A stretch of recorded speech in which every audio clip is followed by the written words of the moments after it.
तेलंगाना में पहले मरहले के पंचायत इंतखाबात की पोलिंग जुमेरात की सुबह 7 बजे से शुरू हो गई। रियासत भर में वोटरों की बड़ी तादाद पोलिंग मराकज के बाहर कतारों में खड़ी नजर आई और लोग पुरजोश अंदाज में अपने वोट का हक इस्तेमाल कर रहे हैं। पोलिंग दोपहर 1 बजे तक जारी रहेगी, जिसके बाद दोपहर 2 बजे से वोटों की गिनती का अमल शुरू होगा और नताइज भी उसी रोज जारी कर दिए जाएंगे। इलेक्शन कमीशन के मुताबिक नताइज का ऐलान के बाद पंचायत राज एक्ट साल 2018 के तहत नायब सरपंच के इंतखाबात भी मुनक्किद किए जाएंगे। पहले मरहले में कुल 4236 सरपंच ओहदों के लिए नोटिफिकेशन जारी किया गया था, जिनमें से 396 सरपंच नशिस्तें और 9633 वार्ड नशिस्तें बिला मुकाबला मुंतखब हो चुकी है। बाकी 3834 सरपंच ओहदों के लिए मुकाबला जारी है, जिनमें मजमूई तौर पर 12960 उम्मीदवार मैदान में हैं।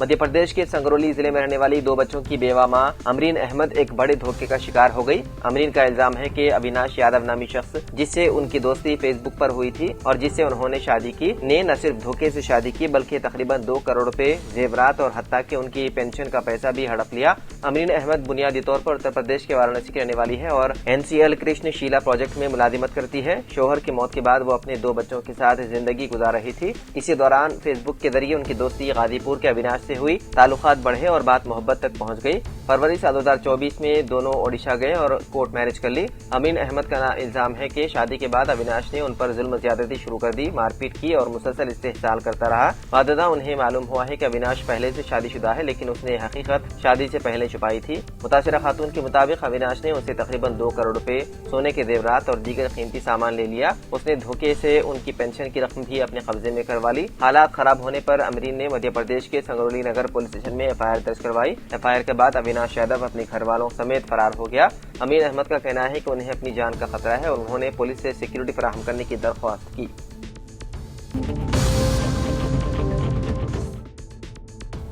रियासती वजीर पूनम प्रभाकर ने रानीगंज बस डिपो में 65 इलेक्ट्रिक बसों को झंडी दिखाकर रवाना किया। RTC के तहत माहौलियाती आलूदगी से बचाने के लिए इलेक्ट्रिक बसों का इजाफा किया गया। मेयर हैदराबाद विजय लक्ष्मी, डिप्टी मेयर श्रीलता रेड्डी और RTC के मैनेजिंग डायरेक्टर नागी रेड्डी इस मौके पर मौजूद थे। तकरीर से खिताब करते हुए पूनम प्रभाकर ने कहा कि RTC में 65 इलेक्ट्रिक बसों का इजाफा खुशाइन है। हैदराबाद के अलावा करीमनगर, निजामाबाद, नलगुंडा और सूर्यापेट में भी इलेक्ट्रिक बसें चलाई जा रही है।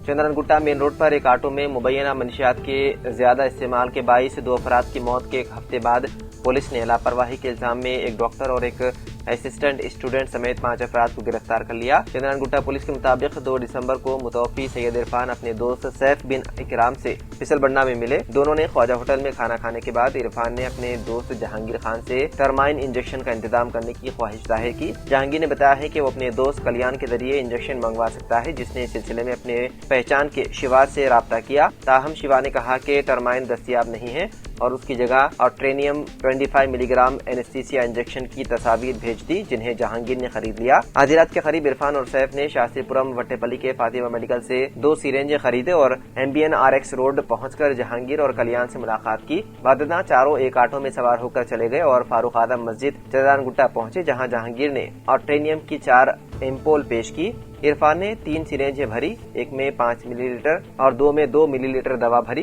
इरफान ने पहले 1 मिलीलीटर दवा सैफ बिन इकराम को इंजेक्ट की, जिसके फौरन बाद वो चकरा कर गिर पड़ा। ये देखकर कल्याण मौके से फरार हो गया। सैफ होश में आया तो उसने देखा कि इरफान और जहांगीर दोनों बेहोश पड़े हैं। सैफ के बयान के बुनियाद पर पुलिस ने कल्याण को गिरफ्तार कर लिया, जिसने इतराफ किया कि वो और जहांगीर गांजा, शराब और टर्माइन इंजेक्शन के आदी हैं और बाकायदगी से शिवा से ही सामान मंगवाते थे।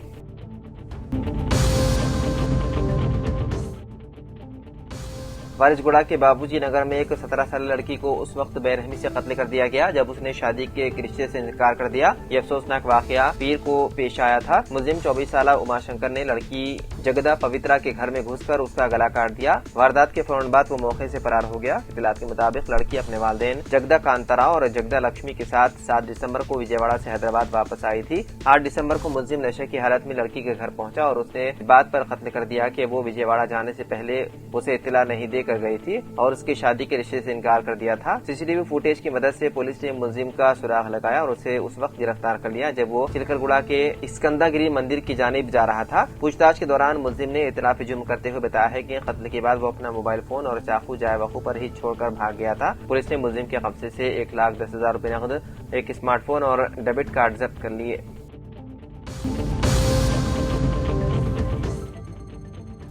आंध्र प्रदेश के नंदियाल जिले के फारूक नगर में खातून ने सेल्फी वीडियो रिकॉर्ड करने के बाद खुदकुशी करने की कोशिश की, जिससे मुकामी सतह पर सनसनी फैल गई। इत्तलात के मुताबिक खातून ने इल्जाम लगाया है कि हुसैन नामी शख्स ने उसके शोहर शब्बीर को जमानत दिलाने का झांसा देकर उससे 5 लाख रुपए वसूल किए और बाद में रकम हड़प ली। खातून का कहना है कि उसने रकम की वापसी के लिए पुलिस से भी रुजू किया, लेकिन कोई इंसाफ नहीं मिला। अपने रिकॉर्ड करदा वीडियो में उसने ये भी दावा किया है कि वन टाउन सीआई ने उसे बदसलूकी करते हुए गालियां दी, जिससे वो शदीद जहनी दबाव का शिकार हो गई। खुदकुशी के बाद खातून को फौरी तौर पर अस्पताल मुंतकिल किया गया, जहां वो जेर इलाज है। बिस्तर अदालत से ही उसने जिले एसपी से अपील की है कि उसे इंसाफ दिलाया जाए और मुल्जिमान के खिलाफ सख्त कार्रवाई की जाए।